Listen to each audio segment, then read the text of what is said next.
So you want to make sure when you're plotting these points, you're not giving a teeny tiny picture of the points, even though you have this big graph that's too hard to read.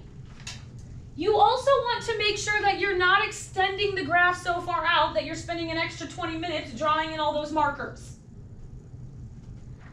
This is what students don't like because I don't have a set in stone way to tell you how to do it. You kind of have to look at the information and adjust based on what you see. So if we decide we're going to graph this table on the top, right? We're going to graph this table. Our X column is what? What is our X column? Years. So we need our years to go on our X axis, our horizontal axis, which means we need to fit from 2005 to 2015 in the space provided.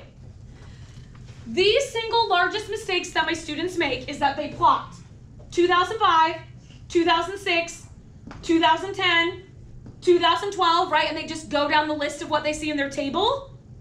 And you cannot do that because that's not evenly spaced, right? You can't say that in one spot you're counting 1 year, but in the next spot you're counting 4 years. You can't do that. So you need to evenly count and include all the years in that space. So if we want to count from 2005 to 2015, what would it be reasonable to count by that would fit in the space provided? 5 every year. Ones. Right? If we go 2005 and then we go 2015, now you have to put all of them within this little teeny tiny box. That's not going to give us a good picture. That's too small. Okay, now, you don't have to start at 0 either. Right? Going from 0 to 2000 is not reasonable. We just want a window of what we specifically want to look at. So we start at 2005. I'm just going to mark this at 05. So I can count by 1. So 05, 06, 7, 8.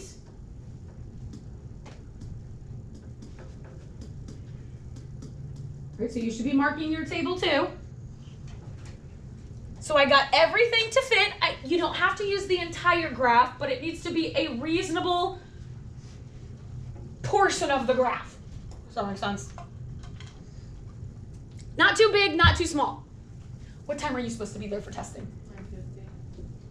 Yeah, go. It's 9:56.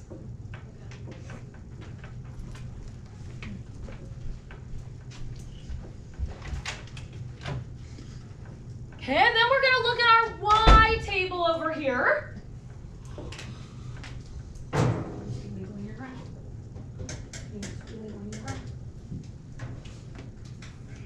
So on our Y side, what does our Y part of the table say we need to include? What does it say, Alex? What do we need to include? Cost. So we need to have costs from $8 all the way up to $11. Again, don't start at 0. If you start at 0, you're not going to get to 8 until somewhere up here. So what would be a reasonable value to start at? 8? 8.59. Right? Why might we want to count by 50 cents? Because there's Because some of these have 50 cents. So if we can get it to fit and we can count by 50 cents, then we won't have to approximate anywhere. Okay, I happen to know it fits, but I would suggest you always count before you start writing so you don't have to erase 42 times. So if we have $8, $8.50, $9, $9.50, $10, $10.50, $11. Oh, that's everything, right? So again, I'm not using the entire table, but I'm using enough of it that I'm getting a good picture. Write those numbers down.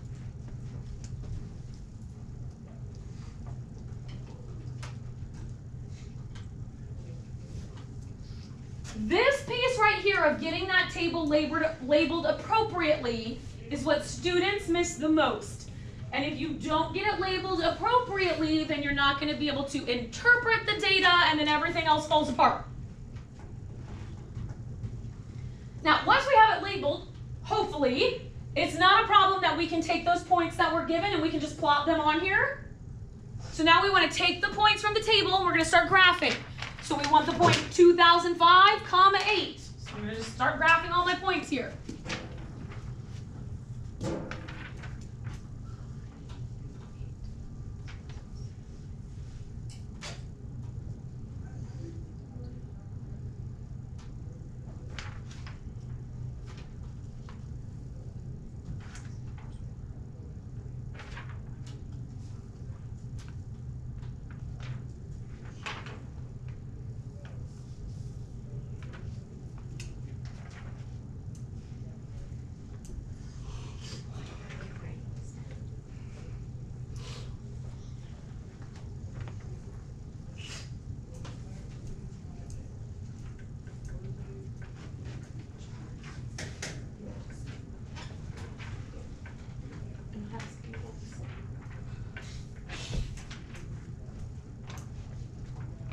Yes? When we do the line, do we just go straight across or do we go to every point? Don't draw a line yet. Just leave the points, because that's then what we're going to talk about here. Okay, so should we expect to see data that looks like this based on this having a positive correlation? Yes, right? It also isn't surprising that it doesn't make a perfect line, right? Data is never perfect. It's always possible that we'll have a little bit of a spread, right, where we're not right in a straight line. This is a pretty strong positive correlation though, right? Those are pretty close to a perfectly straight line. So our job today is going to be, okay, how can we take this data and sort of make it into a little bit of a neater package?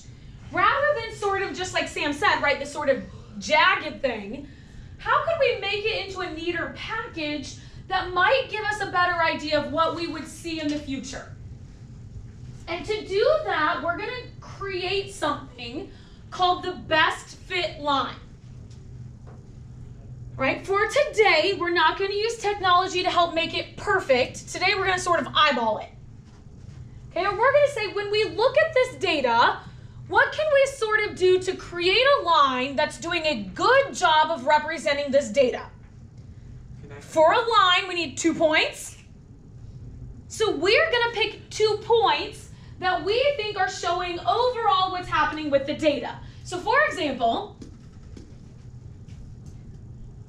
what if I picked these first 2 lines? Or those first points, sorry, points. Do we think those 2 points do a good job of representing the data? No, right? Not even close. Way too high. Okay, so that would not be a good way to represent the data. So we want to pick 2 points that do a good job of representing the data.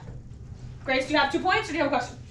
I have 2 points. Yeah, what do you think? The first point and the last point. The first point and the last point. Is it always going to be the first and last? Nope. And in fact, someone else could look at this and say, oh, wait, that wasn't the 2 points I was going to pick. I was going to pick this point and this point. Sure, why not? Someone could say I was going to pick this point and this point. Right? So this isn't a perfect process. Our answers could vary slightly. What you can't do is pick this line. That line's way too steep. Right? But like when you do this on your test, Alex's answer might look slightly different than Spencer's answer, which could look slightly different than Hezekiah's answer, and that's okay. I'll be grading those based on those different points you pick. Okay, so now we need to decide the 2 points that we picked. So let's name them. Let's see, our first point from the table here was 2005, 8. And the last point was the point 2015, 11. Right? Those are the 2 points that we're saying are best fit line. We okay there?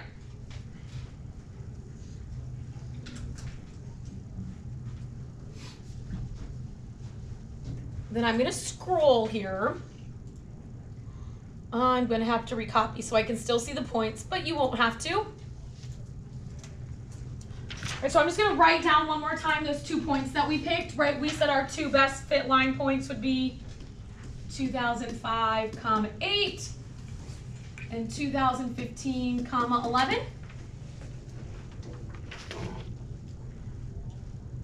So now that we have those 2 points that we say are doing a good job of representing the data, let's turn those 2 points into the equation of a line.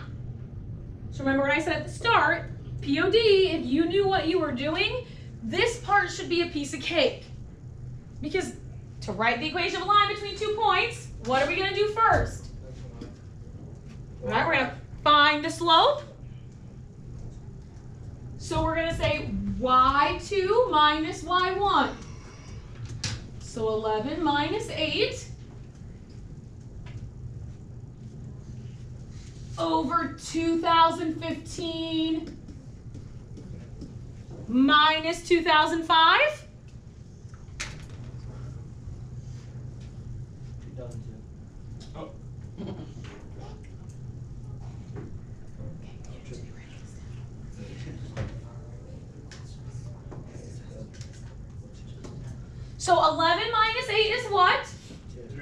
3.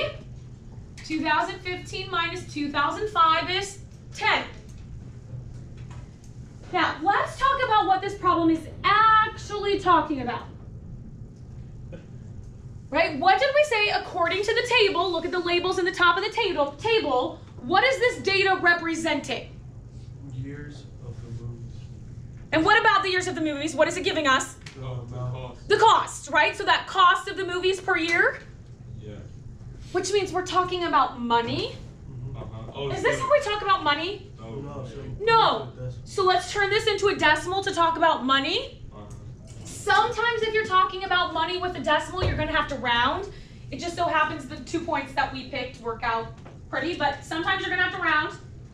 You're going to be using a calculator. These numbers get a little bit messy. That's pretty normal here. What does this 0.3, what does this slope of 0.3 mean? What does that tell us?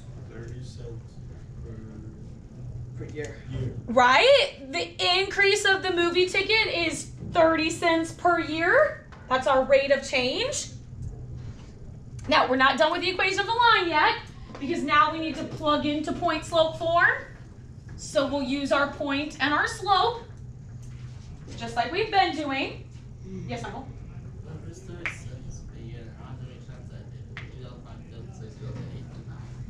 Again, it's not perfect. It's an approximation of what's happening as an average overall. Does that make sense? Because it's not saying it's always going to increase exactly by 30 cents. It's saying according to this best fit line, that's sort of the average that we see happening with all of the data as a whole. So we'll start plugging in. So we'll say y minus, what's our y coordinate? 8 equals 0.3 times x minus 2005. I mean, gosh, you're just going to want to use a calculator here. The numbers aren't super pretty that much. This one is actually probably the least messy that we'll look at. Okay, so what do we want to do once we're here? Do we want to leave it in this form? No, we need to solve, right? So we're going to distribute. So let's see, 0.3x minus 601.5. Yep.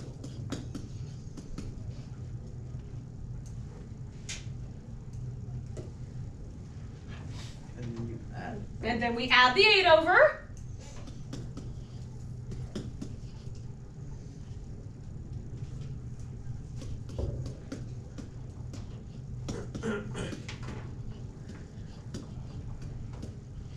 These instructions over here will not be on your test.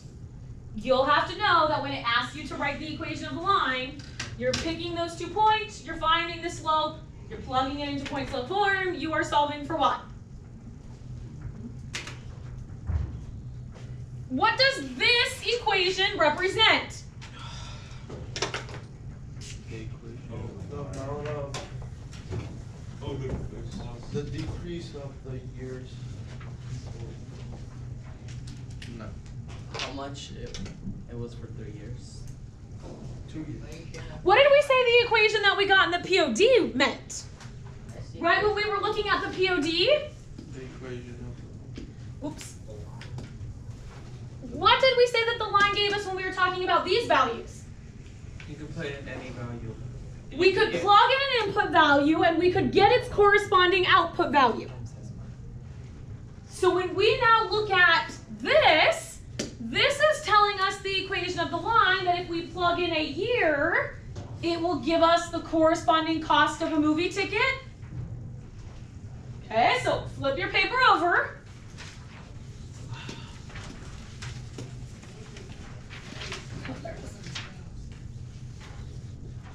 So now we have an equation that we can use to look at what we think, based on the data, the cost of a movie ticket will be in future years. So if we go 1 year from now, what is 1 year from now? 2020. We graduate on 22, right? Yes.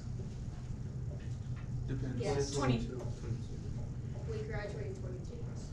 22? That doesn't add up. Yeah. Someone 22, 23, don't you? 22. Because now this is the year 2020. This is your freshman year. 21 will be your sophomore year. No, Mr. McKinney. Oh yeah, 19. Next year's 20. Yeah, yeah. 19. You're the math teacher. I know, right? Years. When people ask me like, what year will Vivian graduate from high school, I'm like, oh. When she graduates. I don't know. They make like shirts and stuff for the kids. Oh no. Yours isn't my strength.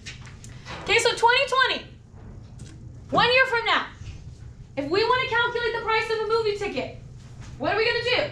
Plug it in. Plug it in where? The table equation. To the equation for x, right? The years is the x value. So I'm going to take my equation and I'm going to plug it in for x. So 0.3 times 2020. We could put the y equals, right, to actually make it an equation, but it doesn't say you have to. Minus 593.50. My calculator here. So let's see, 0.3, 2020.